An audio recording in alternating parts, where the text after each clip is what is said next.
What are the steps to play a DVD without a remote? Hello, everyone. Today, we're going to talk about how to play a DVD without a remote. You might think it's impossible or very difficult, but don't worry. We're here to guide you through the steps. Turn on your DVD player. The first step to playing your DVD is to turn on your DVD player manually.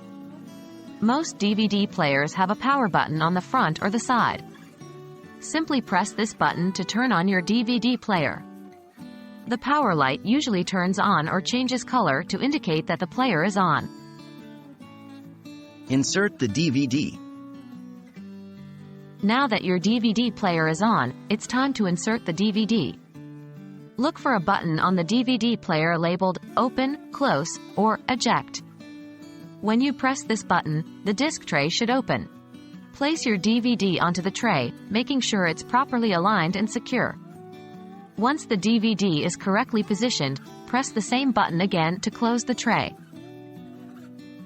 Play the DVD. After your DVD is in the tray and the tray is closed, your DVD player should automatically start playing the DVD. If it doesn't, look for a button on the DVD player labeled Play or Start.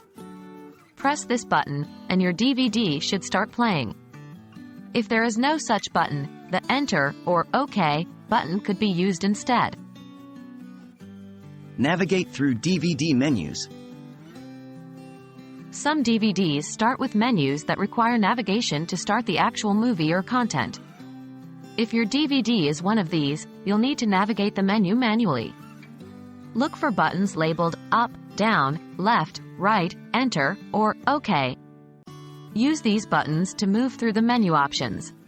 The Enter or OK button will select your desired option. That's it. These are the basic steps to play a DVD without a remote.